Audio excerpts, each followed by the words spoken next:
Finally, after you didn't talk for 2 years, and now you're back to loving each other. Just because you worked so hard to develop this relationship all over again, doesn't mean that if you see him violating the words of Hashem, like desecrating Shabbat, committing adultery, stealing, or whatever it is, you should stay quiet. Absolutely not. You must reprimand. You must rebuke. You must rebuke, because if you don't, you will incur the sin just like as if you sinned.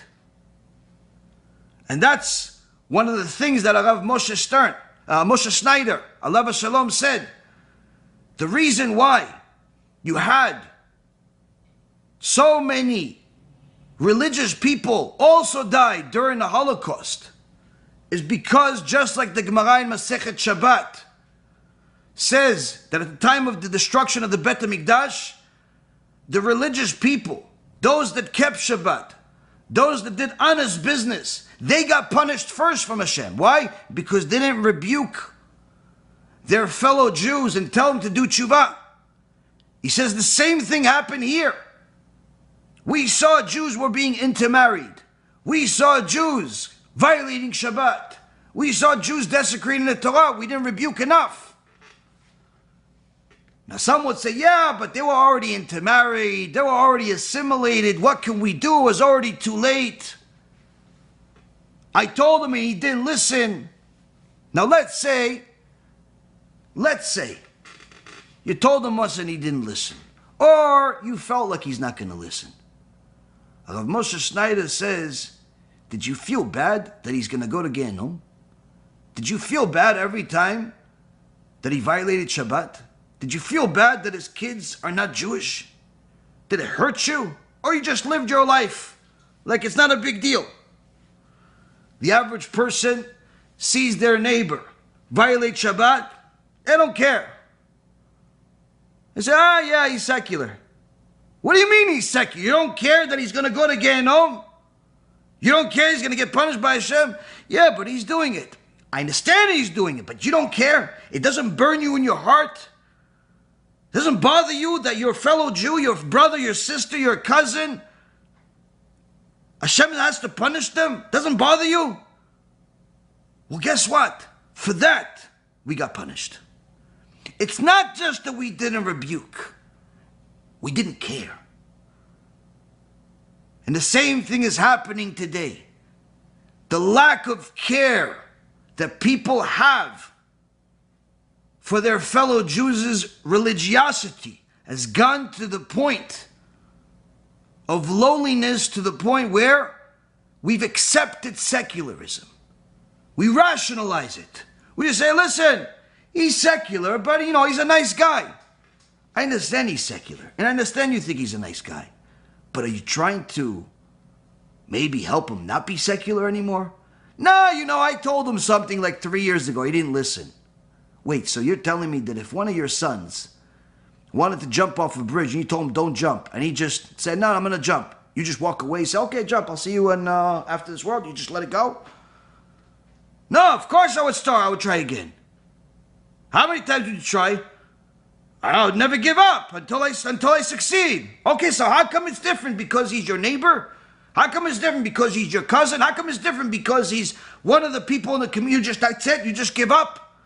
People are so lazy when it comes to helping their fellow Jews that literally it's to the point where they're completely careless. I even have people tell me, listen, I emailed this person 3 times already.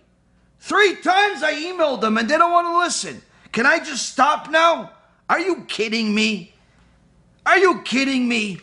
Is the email that you are sending that heavy on your head that wait, you just can't do it anymore? But if it was to get a client that's going to pay you $5,000, $10,000, $15,000, you'd send them 50 emails a day. But because it's to help a person do TeShuva and get out of Gehinnom, after 3 emails, you're already tired. After 3 text messages, you're already tired. I'm not saying spam people 24 hours a day and don't go to work anymore. But to send a message once, twice a week, to your friends, to your family, to different people in the community. Just send them a Shiur Torah. Don't even say anything. Send them this lecture. Send them any lecture that we made. The movies, the short ones, the long ones, anything. Once, twice a week. No different than how people send stupid videos about ducks crossing the road. No one is ashamed or bored or tired of sending the stupid videos. No one is ashamed, bored, or tired of sending some non-Jew that speaks well about Am Yisrael. Everybody gets scared. Everybody gets excited about those. They always go viral. They find some Muslim. They find some Christian. They find some, I don't know, a Buddhist. Say nice things about Israel, and it goes wild all over the community. But if a rabbi says things that the Torah says, 500 views, 50 views, 5 views, no views. How come you didn't share that?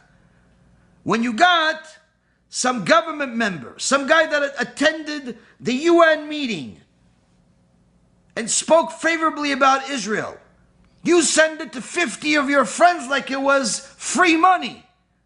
But the Shiur Torah, you got tired after two text messages. How come?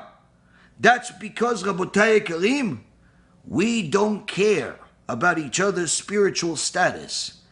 Not only because we ourselves don't believe what the Torah says, that they're all going to get punished, but even more so, we're so into our own self that we just figure, let me just save myself. And Rav Moshe Snyder says, for that we got punished. For that we got the Holocaust. Now what's the connection between all of what I just said and the very next few words that says you must love your fellow Jew like you love yourself? Says the Bet Levi Rav Soloveitchik, Alav Shalom, that we did a series about him, of Bitachon. Rav Soloveitchik says in the Bet Levi, the reason why these two commandments are next to each other is because you have to rebuke him because you love him and because you care about the punishment and the agony that he will suffer if he doesn't listen to the rebuke. The reason why you must love your fellow Jew as much as you love yourself is right next to the obligation to rebuke, is because you have to rebuke him because you love him and you don't want him to suffer. And you don't want him to suffer. ברוך אתה אדוני אלוהינו מלך העולם אשר קידשנו במצוותיו וציוונו על ספירת העומר